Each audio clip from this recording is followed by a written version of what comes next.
One Punch Man webcomic, chapter 117. Ooh, this was a good one.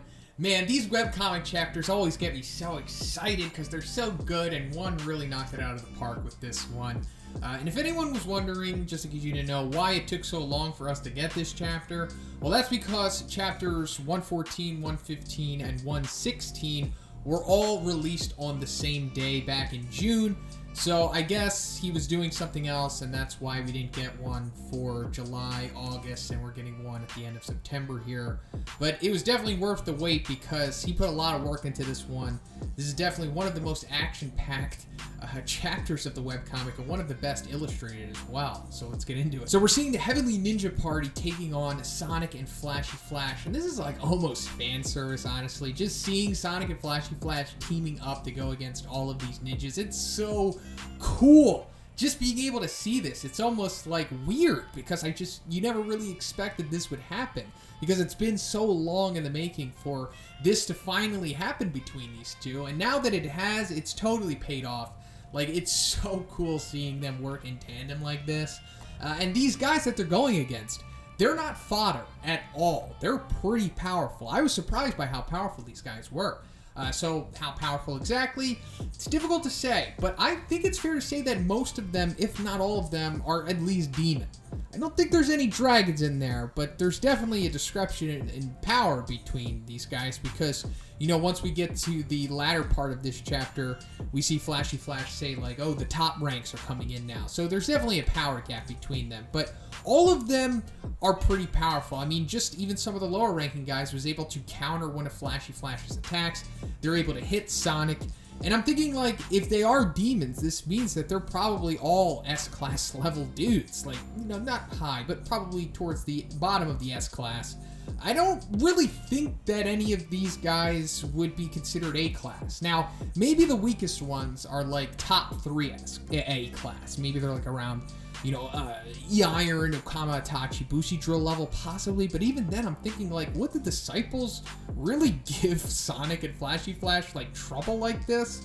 And it's hard to say. Maybe the manga version, possibly. But now we're dealing with the webcomic and things are, you know, a little different now.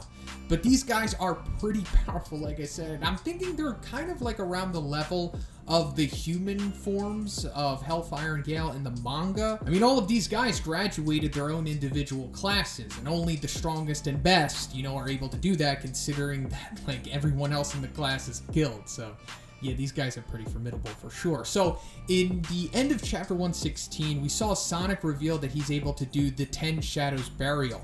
And that even impressed Flashy Flash and the other ninjas, because before that, it was only revealed that he could do the 8 Shadows Burial. And that was already a big deal. So we're seeing what he's actually doing with the 10, and it doesn't really go far, but then it's kind of like a red herring, because it seems like he was just doing something foolish, but he's actually using that to get weapons from the one dude who goes by the name of Heavenly Sky. Yeah, I'm going to be naming these guys just because why not? There's so many of these dudes and they have so many names. And I just have like a reference of, you know, chapter 115 when we actually get the reveal of all these guys' names. And they are fun because they're, you know, they're similar to Flashy Flash and Speed of Sound Sonic. So why not? But he grabs 2 swords from this dude, and I guess this guy had like 7 swords for some reason. I don't know. But then he throws it to Flashy Flash in an epic moment. And Flashy Flash's like, oh, I'm starting to understand how you stayed alive until now. So, you know, giving him a compliment the best way that Flashy Flash can. And then we get the retort from Sonic. He's like, not even a simple thank you from this guy. Maybe I should just stab in the back. So, like, the camaraderie is already growing here. And like I said before, this is like almost fan service stuff. It's just too good. And then out of nowhere, Sonic just uses the serious side hops, which is so awesome. This is probably my favorite moment of the chapter, honestly. Just the fact that Sonic would do this, you know, and of course it is a callback to, I think, like chapter 40 or 41, around there, when we saw Saitama step in between Genos and Sonic fighting. This happened at the beginning of Season 2 as well.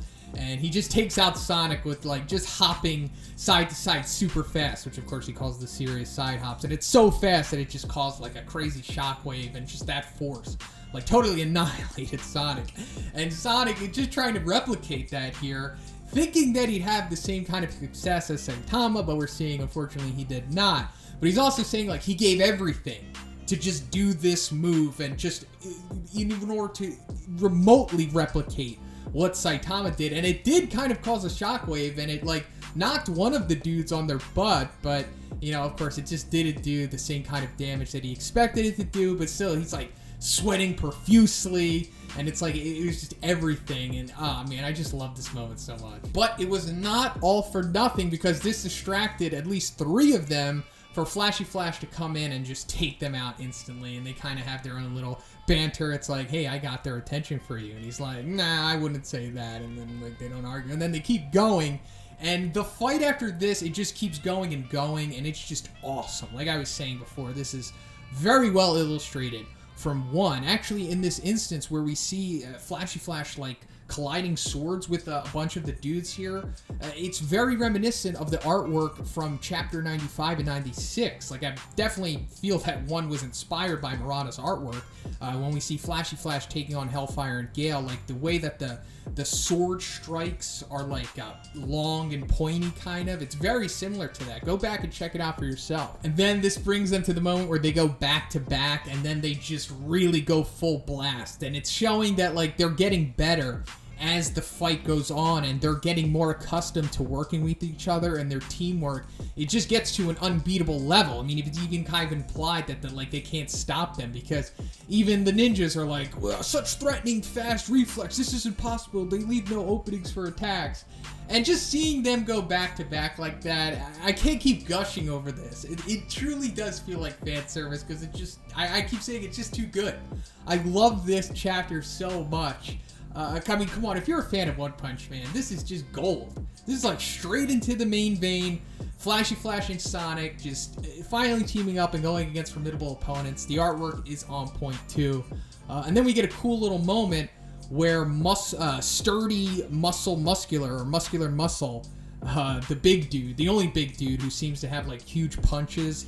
And that's another thing that I like about all of the Heavenly Ninja Party. They all have like their own little distinct styles. They're not all just clear-cut vanilla ninjas, and I like that too. But then we see like the big dude, the muscle dude. He punches Sonic and breaks his sword. But then he uses that as an opportunity to just like launch himself off of Flashy Flash's back and go straight at him, knocks him out. And then we get this awesome little moment here where Sonic's like, compared to his punches, this is nothing more than a slight shove. Of course, he's talking about Saitama, because he has experienced Saitama's punches, a few times.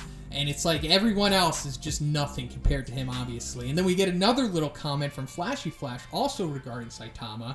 And he's like, I'm not sure if this is just because I fought with Saitama, but the guys from the village seem so sluggish in their movement. So I love the little connection here. Like, inadvertently, Saitama has helped both Sonic and Flashy Flash here. So cool. And then after that, the momentum completely shifts to Sonic and Flashy Flash, and they start gruesomely taking out these dudes. Very cool. Very graphic, and I can't wait to see Murata's adaptation of this, because he doesn't hold back either. So then they eventually take them all out. And if you're wondering, like, is Hellfire and Gale, are they done? I think so. I mean, it's possible that in the next chapter we might see that some of them on the ground might be still alive, and maybe Hellfire and Gale are one of them, but it appears so far that they straight up just killed everyone here, which is very cool. And it also, it's like, oh, so I guess the ninja arc wasn't gonna go as long as we originally thought. And I'm gonna go more into what I think is gonna happen after this, but then we get like the reveal where Flashy Flash finally owns up to Sonic, and he's like, look, dude, that day I was the one who poisoned you. And it doesn't even bother Sonic, which is so cool. He's just like, I figured as much. Well, I'll tell you a secret too. I was purposely holding back. And this is funny because Flashy Flash revealed to Saitama that he did the same exact thing. So this is more parallels to draw between them. And it's like, that he's like, same with me. And then Sonic's like, enough nonsense. I was definitely stronger than you back then. I was always looking out for the one who was falling behind me, Flash. So this is like, the bromance is on lock here. And I think this is as close to them admitting that they are friends as we're going to get here.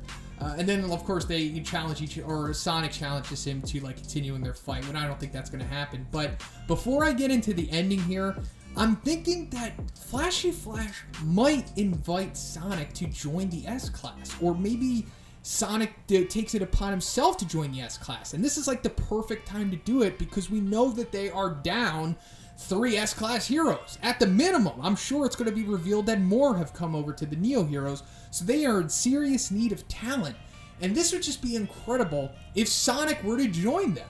I mean, come on, why not? And you're thinking like, okay, well, would the Hero Association forgive him? Because before this, Sonic is straight up an S-Class criminal. I mean, we even see his bounty poster in Chapter 115. Well, I think they will, especially in this time of need. They'll be like, look, we'll just, we'll forgive your past transgressions just so you join the S-Class, but just promise to never be bad again. I mean, they also were already kind of doing this back in the Underground meeting that Sitch had, in, I don't know, around Chapter, 40, around that time. And Sonic was even there. And Sonic even talked to Sitch. And the worst thing that he did at that meeting was, like, throw the pamphlets in the air. But he left peacefully. It was Garo that was the one who, wrecked everybody and caused a whole bunch of trouble. So maybe they will take Sonic, and I really hope they do. So now let's get into the ending of this, because the hype just went straight through the roof for me at this point. So in the last panel, we see a shadowy figure standing on top of a building watching from a distance. So this building is definitely the same place that Sonic lives, because we see the cracks in it. It has the same architecture. And the woods that we see, these are like the woods that are in the same vicinity, because this is where the whole battle went down. This is like the same place that Sonic trains. And also because in Chapter 115, the Heavenly Ninja Party, they request to Sonic that he brings Flashy Flash here. And here, when they're talking to him, is at Sonic's place of residence. So that means that this shadowy figure, who we all kind of guessing is the ninja leader, the Dark Lord, the strongest ninja in history, that's got to be him. He's there, because it's also confirmed by Gale in Chapter 115 that he had finally awakened. So this has got to be him. And this is awesome. I can't wait to see what this guy is capable of. But unfortunately, I don't think he's going to last very long, because at the end of Chapter 116, we see that Saitama is in the same vicinity. Like, the very last panel of that chapter, actually, we see Saitama, like, we see the buildings, like the same building that this guy is on top of, the Sonic's refuge place.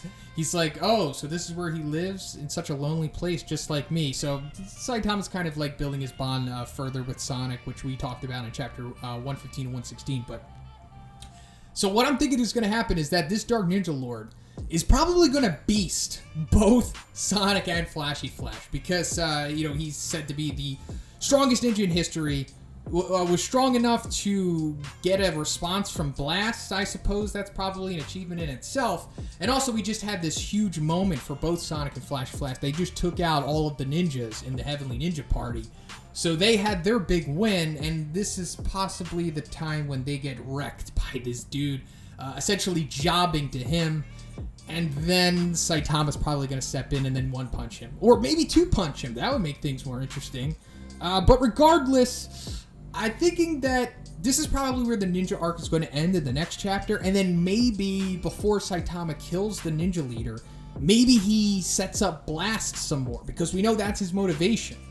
Besides from like taking out Flashy Flash because he's their greatest enemy, they wanted to publicly execute Blast because of what he did to the ninja leader, putting him in a coma for 15 friggin' years. So maybe he drops some exposition on Blast, sets him up further, because Blast has already been set up more than he ever has been in the series. Like, I think starting Chapter 106 or whatever, when we first see that flashback of Tatsumaki.